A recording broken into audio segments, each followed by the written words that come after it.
Hi students, welcome to the ADS concept classes. So आज हमारी class है carbon and its compound की। हमारी chemistry NCERT chemistry chapter number 4 जो है आज हम करने वाले हैं एनसीईआरटी के कंसेप्ट्स, जो कि आपके कार्बन एंड इट्स कंपाउंड के एनसीईआरटी कंसेप्ट्स होंगे क्लास 10 सीबीएसई के। तो कार्बन एंड इट्स कंपाउंड समझने से पहले हम ये समझेंगे कि एक्चुअली जो कार्बन है वो बहुत ही एक वर्सटाइल नेचर का कंपाउंड होता है। कहने का मतलब होता है कि इनके पास एक ऐसी प्रॉपर्टी होती है जिससे ये कुछ अलग ही बिहेव करते हैं और हमें बहुत ही लार्ज अमाउंट में कुछ कंपाउंड्स बनाकर देते हैं। तो आपको बोर्ड के बेस पे ये जो पॉइंट है काफी इंटरेस्टिंग है और इनमें जो आने वाली क्लासेस होंगी सभी पॉइंट्स आपको समझाए जाएंगे। तो एनसीईआरटी के कंसेप्ट हम स्टार्ट करते हैं इस कुछ पॉइंट से। तो हमारे पॉइंट्स हैं कार्बन कंपाउंड के। It is a versatile element. ये एक वर्सटाइल एलिमेंट है। वर्सटाइल नेचर या वर्सटाइल एलिमेंट का मतलब होता है कि इनके पास एक ऐसा बिहेवियर होता है, इनके पास कुछ ऐसे पॉइंट्स होते हैं जिनको ये एक अलग ही बना देते हैं। जैसे हमारे कुछ एक्टर होते हैं या कुछ ऐसे स्पोर्ट पर्सन होते हैं जो वर्सटाइल हो जाते हैं, हम कहते हैं ना कि बहुत ही यूनिक है, तो वो एक यूनिक बिहेवियर है। और वो हम आगे पॉइंट समझते हैं। All living structure are carbon based. जितने भी लिविंग पॉइंट्स हैं, जितने भी लिविंग थिंग्स हैं और लिविंग है हमारे अर्थ पे, वो सभी कार्बन बेस्ड ही होते हैं। यहां पे कहने का मतलब है कि जितने भी लिविंग स्ट्रक्चर हैं, आप देखिए लिविंग और नॉन लिविंग में डिफरेंशिएट करने का अभी टाइम नहीं है, क्योंकि हम आगे और भी ये वास्ट होता जाएगा कि जो हमारे स्ट्रक्चर जैसे ये है, ये मार्कर है या कोई लकड़ी ले लीजिए। लकड़ी क्या है, अभी तो हमने कट करके एक लकड़ी को रखा है तो वो अभी तो नॉन लिविंग है, एक चेयर ही है, बट उसे हम जब बर्न करते हैं तो उनमें एक प्रॉपर्टी रिलीज होती है जो यहाँ पे हमें कार्बन मिलने के चांसेस होते हैं, कार्बन देखते हैं। ठीक है, अब क्या है कि हमारे अर्थ क्रस्ट में जो पाया जाने वाला है कार्बन कंपाउंड वो है 0.02%। हमारे अर्थ क्रस्ट में ये पाया जाता है। और अर्थ क्रस्ट के अलावा भी मतलब इस जो परसेंटेज इसके अलावा में हमारे जो एनिमल्स होते हैं ना, एनिमल, उसमें भी पाया जाता है हमारी कार्बन कंपाउंड। और हमारे एटमॉस्फेयर में है 0.03% इन एटमॉस्फेयर। हमारे एटमॉस्फेयर में 0.03% कार्बन एलिमेंट प्रेजेंट है। ये तो रहा हमारे ये पॉइंट्स जो ये रिप्रेजेंट करते हैं कि कार्बन एक्चुअली है क्या। कार्बन एक ऐसा कंपाउंड है या कार्बन एक एलिमेंट है, कंपाउंड तो बनाए जाएंगे, कार्बन एक एलिमेंट है जो कि एक वर्साटाइल नेचर का है। और वो वर्साटाइल नेचर क्या है, वो वर्साटाइल नेचर है ये आपके सामने आपकी स्लाइड में दिख रहा है, कैटेनेशन एंड टेट्रा वैलेंसी। और भी है पॉइंट्स जिसको समझना है आपको। देखिए अब हम पहले पॉइंट्स को समझते हैं। कैटेनेशन, कैटेनेशन होता क्या है? कैटेनेशन का मतलब होता है कि ये कार्बन ज्यादा से ज्यादा किसी अदर एलिमेंट से बॉन्ड बनाकर, ज्यादा से ज्यादा मतलब ये चाहेगा कि मैं ज्यादा से ज्यादा लोगों को शेयर करके एलिमेंट्स को इलेक्ट्रॉन्स जो होते हैं जिससे शेयरिंग किया जाता है, जो बॉन्ड बनाने का रूल होता है जो आप आने वाली क्लास में करेंगे। तो उस प्रोसेस के थ्रू ये हाइड्रोकार्बन्स या जितने भी कार्बन के कंपाउंड्स बनाए जाते हैं वो प्रिपेयर करता है। मींस ज्यादा से ज्यादा किसी भी एटम से या एलिमेंट से जुड़कर ये एक कंपाउंड का फॉर्मेशन करता है। यही होता है कैटेनेशन। कार्बन की ये एक प्रॉपर्टी हो गई, एक ऐसी प्रॉपर्टी जिससे ये ज्यादा से ज्यादा कंपाउंड बनाने में सक्षम होता है। दूसरी है हमारी टेट्रावैलेंसी। टेट्रावैलेंसी, देखिए टेट्रावैलेंसी क्या कहती है। टेट्रा का मतलब ही होता है 4, मतलब 4 वैलेंसी। देखिए कार्बन है, कार्बन का होता है एटॉमिक नंबर कितना होता है, देखिए ऐसे काउंट कर लीजिए आप। Hydrogen, helium, lithium, beryllium, boron, carbon कितना है? 6 है। तो 6 है, इसका मतलब इसको जब हम कॉन्फ़िगर करते हैं, इसका कॉन्फ़िगरेशन करते हैं तो 2 और 4 में आता है। 2 और 4 देखिए कैसे, 2 और 4 का मतलब कैसे हो रहा है? 6 है इसका नंबर। तो कार्बन को हम ये हमारा रहा पहला, ये न्यूक्लियस भी, ये रहा 2, और आउटर मोस्ट में कितने हैं, मैक्सिमम इसमें 2 भर सकते हैं, इसमें कितने हैं 4। तो मैक्सिमम कितने हैं आउटर मोस्ट में 4। तो आउटर मोस्ट सेल में जो प्रेजेंट इलेक्ट्रॉन होते हैं वही तो शेयरिंग और बॉन्डिंग का काम करते हैं, कि यही है जो बॉन्डिंग का काम करते हैं, इनका लेन देन होता है तो हमारा बॉन्ड बनता है। तो आउटर मोस्ट में 4 हैं, तो 4 या तो ले सकता है या तो दे सकता है। तो चीजें यहां थोड़ी कॉम्प्लिकेटेड हो जाती हैं। किसी के पास 4 है तो वो चाहेगा कि मैं 4 लेकर के पहले स्टेबल हो जाऊं या 4 देकर के स्टेबल हो जाऊं। तो लेकिन यह है कि 4 देने के लिए भी बहुत ज्यादा एनर्जी की जरूरत होती है और 4 लेने के लिए भी एनर्जी की जरूरत पड़ती है, और हर कोई 4 नहीं देता है। तो ये ट्रांसफर होते हैं इलेक्ट्रॉन एक दूसरे के, जिस एलिमेंट से ये क्या करता है, कंबाइन करता है, जिससे ये बॉन्ड बनाता है, उससे शेयरिंग करता है। तो ये 4 हैं, तो इसका मतलब इसकी वैलेंसी क्या है, और ये टेट्रा वैलेंसी 4।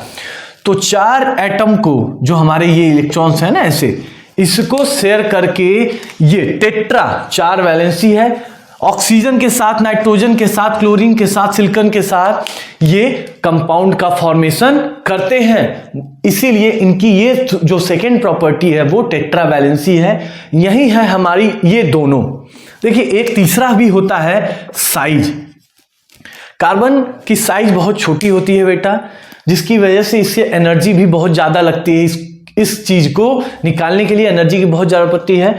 तो ये जो साइज है ना, ये बहुत ज्यादा मैटर करता है हमारी इस प्रॉपर्टी के लिए वर्साटाइल में, कि जितनी छोटी साइज रहती है उतना ही ज्यादा इसमें एनर्जी की जरूरत पड़ती है।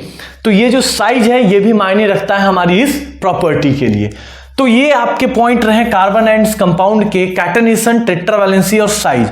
ये कार्बन की वर्साटाइल नेचर है, वर्साटाइल बिहेवियर है, जो कि आपको दिखाते हैं कि जो कार्बन है वो कितने ज्यादा से ज्यादा लोगों से जुड़कर, मतलब एलिमेंट्स के साथ जुड़कर, एटम्स के साथ जुड़कर कंपाउंड का फॉर्मेशन करते हैं, और इनके पास टेट्रा वैलेंसी होती है, जिसका शेयरिंग ये कंपाउंड बनाने के समय करते हैं। तीसरा है साइज। इसकी साइज एज कंपेयर टू जो अदर एलिमेंट हैं उनसे छोटी होती है, जिसकी वजह से ये बॉन्ड बनाने में काफी मददगार होती है, बॉन्ड जल्दी जल्दी और अच्छे से बना देती हैं।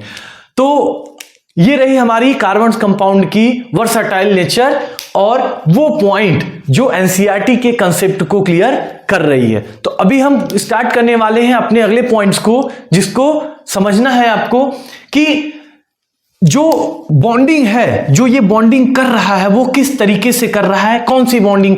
हम डिफरेंट टाइप के बॉन्ड्स और डिफरेंट टाइप के जो बॉन्ड्स के साथ कंपाउंड का फॉर्मेशन हो रहा है उसके बारे में पढ़ने जा रहे हैं। ओके,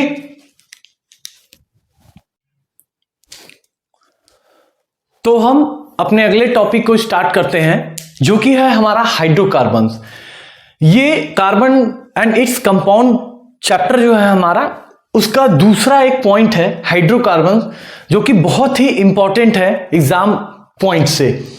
इसमें हाइड्रोकार्बन्स कहने का मतलब यह है कि जो हमारे कार्बन है वो हाइड्रोजन के साथ मिलके हाइड्रोकार्बन बना रहे हैं, उसके कंपाउंड्स बना रहे हैं, हाइड्रोजन और कार्बन के कंपाउंड्स बना रहे हैं, जिसको हम डिस्ट्रीब्यूट करते हैं अलग अलग पॉइंट्स में, और इनसे जो ब्रीफली स्ट्रक्चर बनता है वो हमारे कुछ पॉइंट्स जैसे एल्केन्स एंड काइंस और उनके नॉमेनक्लेचर और स्ट्रक्चर पे डिपेंड होता है।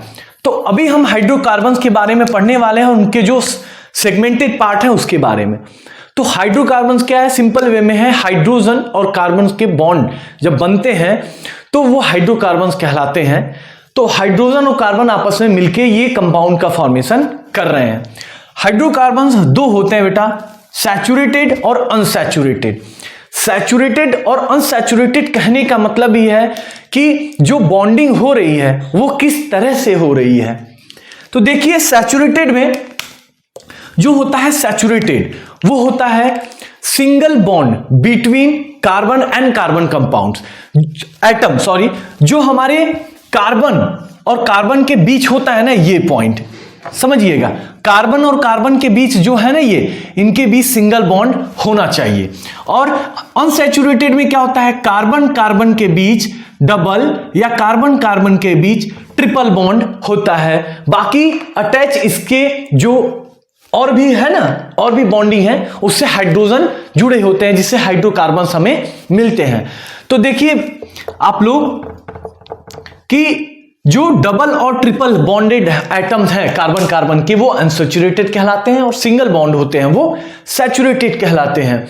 कुछ और पॉइंट है बेटा, जो डबल और ट्रिपल बॉन्डेड एटम होते हैं ना, वो काफी रिएक्टिव होते हैं। तो मैंने पॉइंट्स आपको लिख दिया है कि it is more reactive than single bond. Single bond में क्या है, देखिए सैचुरेटेड है single bond between atoms of carbon. जो कार्बन कार्बन के एटम है ना, उनके बीच में सिंगल बॉन्ड का होना जरूरी है। ये लेस रिएक्टिव होते हैं, इनका रिएक्शन जो होता है वो बहुत ही स्ट्रॉन्ग तरीके से नहीं होता है, स्लो होता है, क्योंकि इनकी बॉन्डिंग वीक होती है। और ये सिंगल बॉन्डेड होते हैं, ये जब जुड़ते हैं तो शेयरिंग होने के बाद ये स्टेबल हो जाते हैं जल्दी से, तो रिएक्शन क्या होता है वो लेस हो जाता है। इन्हें हम एल्केन्स भी कहते हैं। क्या कहते हैं? एल्केन्स। जो सिंगल सिंगल बॉन्ड को बनाता है कार्बन एटम के बीच, वो एल्केन्स कहलाता है। और एल्केन्स का जो मॉलिक्यूलर फॉर्मूला होता है वो होता है बेटा CnH2n+2। ये जरूर आपको याद करना होगा, क्योंकि ये चीजें बहुत ही ज्यादा इंपॉर्टेंट है। क्योंकि आप जब नॉमेनक्लेचर करने जाओगे तो ऑर्गेनिक केमिस्ट्री के लिए ये बहुत ही जरूरी है, क्योंकि अभी आप स्ट्रक्चर बनाओगे, स्ट्रक्चर को नाम दोगे, तो ये चीजें आपको याद करनी होगी। अब देखिए अनसैचुरेटेड क्या कहता है कि जो कार्बन और कार्बन के बीच है ना डबल और triple bond between atoms of carbon, और क्या है, इन्हें हम एल्कीन्स और एल्काइंस में डिस्ट्रीब्यूट करते हैं जो डबल बॉन्डेड होते हैं।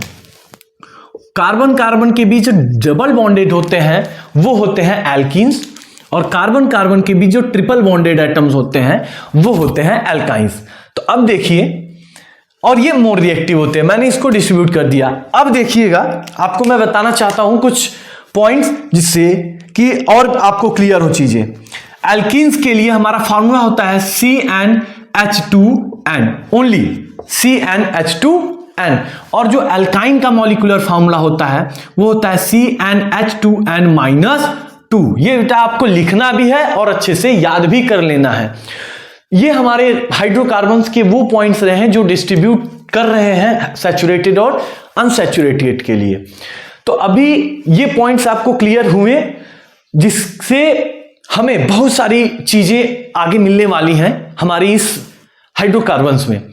क्योंकि ये जो मैंने 3 पॉइंट बताए हैं आपको, ये 3 पॉइंट बहुत ही इंपॉर्टेंट है उस चीज के लिए जब हम हाइड्रोकार्बन्स या कार्बन के कंपाउंड को क्रिएट कर रहे हैं, या किसी भी हाइड्रोकार्बन्स का रिएक्शन कराएंगे किसी भी कंपाउंड के साथ, तो हमें ये चीजें बहुत ही ज्यादा इंपॉर्टेंट आने वाली है। नॉमेनक्लेचर आपके एग्जाम में कहीं ना कहीं कुछ पॉइंट्स होते हैं जिससे नॉमेनक्लेचर आ जाता है, कुछ पॉइंट्स होते हैं कि जो हमारे डबल और ट्रिपल या सिंगल बॉन्डेड एटम हैं उनसे जुड़े क्वेश्चंस आ जाते हैं कि आपके पास कितने एटम जुड़े हुए हैं इस हाइड्रोकार्बन्स में। तो ये रही आपकी हाइड्रोकार्बन की पॉइंट्स। अब हम आगे देखते हैं कि जो इनसे जुड़ी हुई एल्केन और एल्काइन से जुड़ी हुई जो हाइड्रोकार्बन्स हैं उनके स्ट्रक्चर और उनके नेम को हम देखते हैं।